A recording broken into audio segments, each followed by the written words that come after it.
Welcome to the video, and today we're going to be talking about SD card speeds and what all the icons mean. So here we have a Sandisk Ultra card, and you can see in the top left corner we have the speed class. So this can read at 90 megabits a second, and then we have the capacity right below it. Now this will change mostly for every card, so here is the same card but 64 gigs. We can see the differences. So this card can do 100 megabits a second read, and this is 64 gigs. Now the other main difference you can see is this is Sdhc and Sdxc. What Sdhc means is this is a FAT32 file system, so it can only write files up to 4 gigs. And then this is a newer file system using the exFAT file system, which can go up to 2 terabytes in capacity per file. Now why this is important is for video. If you record 4K video or longer videos, then it will break up all of your video files into 4 gig chunks. And with Sdxc, it will just be one continuous file.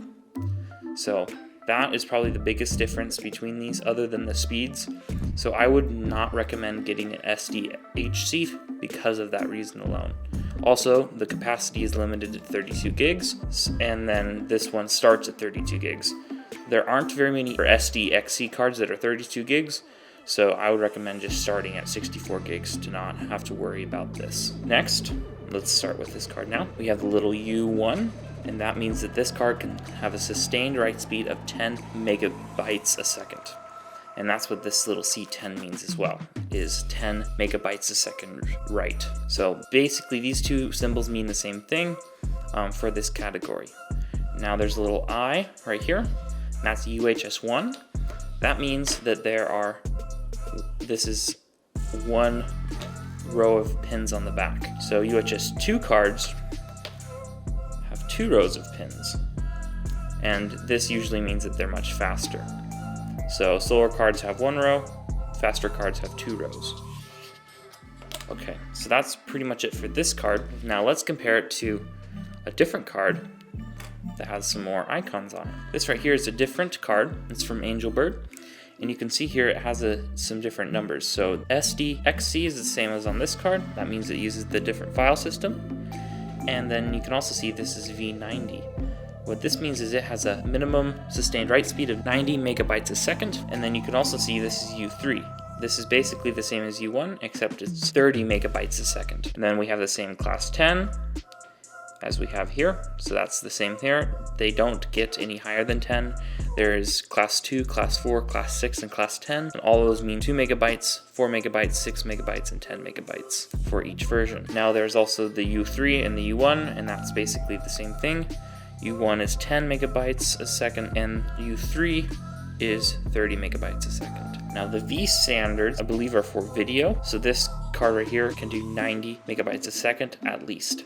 Some cards can go more than this, but there isn't a class rating higher than V90.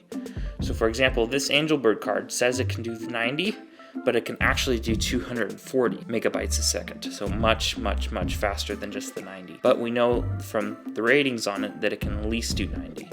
Now one more thing to take a note is all SD cards of standard size has a little lock right here. So this little switch you can slide to one side, like that. And that means the card is locked and you cannot write to it. Now as far as cards that I would recommend is, I would really highly recommend this card, this Angelbird card. Now you can get a lot cheaper versions of this that are V60 and not V90. Those are a little bit slower. They still can do over 90 megabytes a second write, but they aren't quite as fast. And then you can also see, like for example, this can be read at 100 megabytes, and this is 300. So the read and write speeds are oftentimes connected to each other. Angelbird is very good. Sandisk is also very good as well. And then I do not have one of these cards, but ProGrade is also another good option as far as SD cards go. I would not recommend something from like a different manufacturer. For example, this card right here, this Micro Center card, it's kind of just a generic card.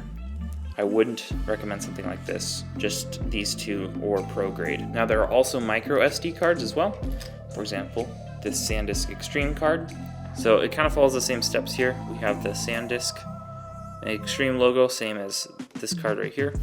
And then we have the 128 gig, the V30, so this can do 30 megabits. The A2, which I believe is a different standard for micro SD cards. Okay, so we have the little A2 thing. That basically is for smartphones. If you put this card inside of a phone, that's how many processes it can do a second. So it doesn't really matter for video or photos, but that is on this card. And obviously you're not going to be putting a full-sized SD card in a phone. And then also we've got the little eye right here for UHS 1. As you can see, if you flip it over, as the one row of pins on the back of it.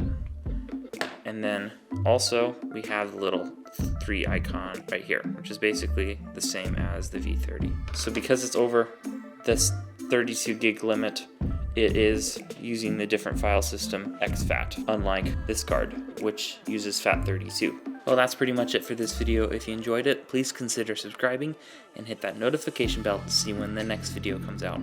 Also, if you have any questions about any of these cards, or if you want to see if one of these is compatible with your camera, leave it in the comments below, and I will get an answer to you. Anyway, that's it for this video, and thank you for watching.